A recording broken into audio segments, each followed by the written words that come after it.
Let's start with number 5, the wall run.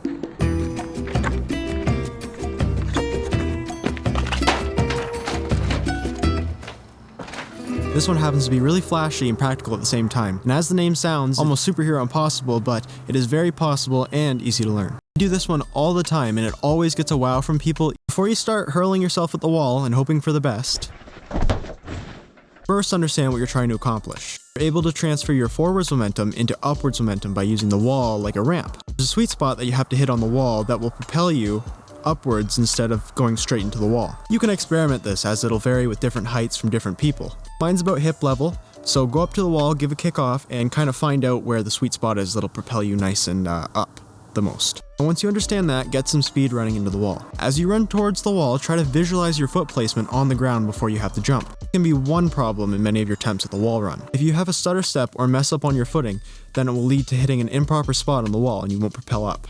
Another problem can be jumping too late or too early. I recommend recording yourself just so you can see exactly where you're going wrong. Now that is majority of the wall run in the bag. Since you got your foot placements down and you're able to hit the wall at the correct spot, the next step is actually going up. But combining those two steps, this is what you're looking like. Now for the next step, I want you to add whatever hand of your choosing to protect your body from the wall. It will act to help guide you while the other hand will be reaching for the next level. This should be pretty much the whole wall run now. It will take practice though for sure, so don't worry if you don't get it on the first try. This was actually my first parkour trick that I learned.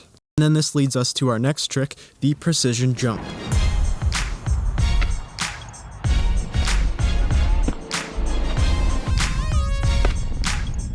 This one may sound rather underwhelming, but it's actually so important. I see so many people fail to jump properly or just not gauge their jump very well at all. This will help improve your confidence and your capabilities. I do jumps every single day just for fun or being practical. It's a part of our nature. Once we stop doing this, we lose a big part of how we can maneuver around certain environments. There is a certain technique to jumping and sticking the landing. Essentially, what you're doing here is being able to successfully determine how much power you need to put into the jump over a certain distance or height. You can set up a little obstacle like a piece of wood, table, countertop, whatever works, stairs, depending on your situation. Don't recommend starting out on the rooftops quite yet. Let's do with the stairs to start out. Once you want to bend down, get into that attack position. You should feel a little bit more spring in your step when you're like this. The most important thing to know is for your landing and on the balls of your feet. This will give you the most control and is better for your joints. We often see jumps further/harder than they actually are. Take your first jump, and if I'm scared of the distance, then I'll normally undershoot the jump or overshoot the jump, just depending on the situation. And then once you do that, you can kind of fully understand how much power you need to put into it.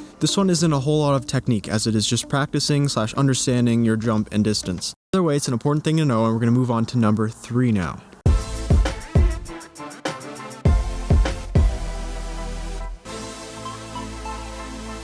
Which is the climb up. Now this generally comes hand in hand with the wall run. This is definitely more important to know on its own than just the wall run. This is essentially a muscle up to get up on top of structures from a hanging position. You see this all the time in movies where the character is hanging from a ledge, allegedly waiting their death, but this could easily be fixed with the muscle up. It's definitely a move that is harder than it looks for most people. It does require some muscle depending if you have momentum going into it or not. You'll generally be starting from a hanging position for this one, so that's where I'm going to start from. Of course, if that is too hard to start, then you can set yourself up higher to the ledge.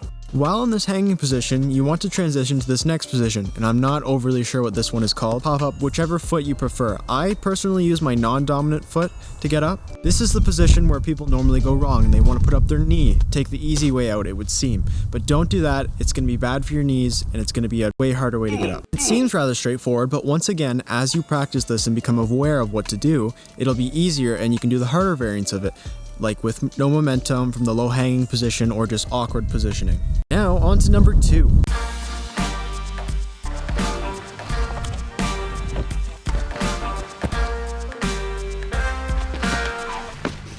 And I couldn't just pick one specific vault. There's so many different variations for different purposes, maybe body types, or depending on the environment that you're actually in. I'm going to link another video that I've made where I go over the top 5 vaults, which goes over some of the most useful or easy. I'll go over a handful of vaults with different situations to show what I mean. It's the side, safety, Kong, gate, and turn vaults I go over in my other video, but these all have a purpose for a place and time.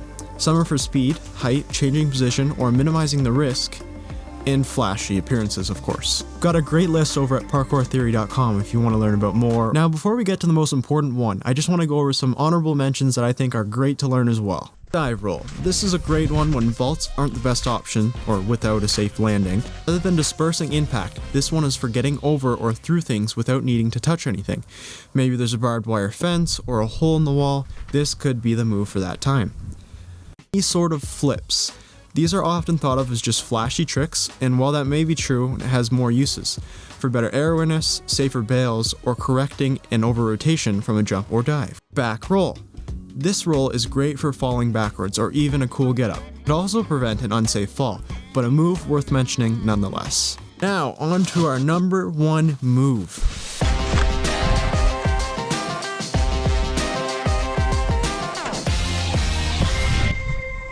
When I used to think of parkour, generally the move that comes to mind is the parkour roll, or the safety roll, or shoulder roll. I had the dive roll in the mentions, but these two have two very different purposes. Normally you'll want a soft surface to roll on. I still won't roll on concrete, and I definitely recommend a soft surface when you're first learning. I recommend taking your time with this one because you can hurt your shoulder, back, hip, arm, multiple different areas. Just take it slow and learn it the proper way. Typically, you'll go over your dominant side, make a diamond with your hands, or just place them kind of together, and create a line from there to your opposite side's hip rolling over. You want to visualize evenly distributing the force across the line, from over your arm to your back.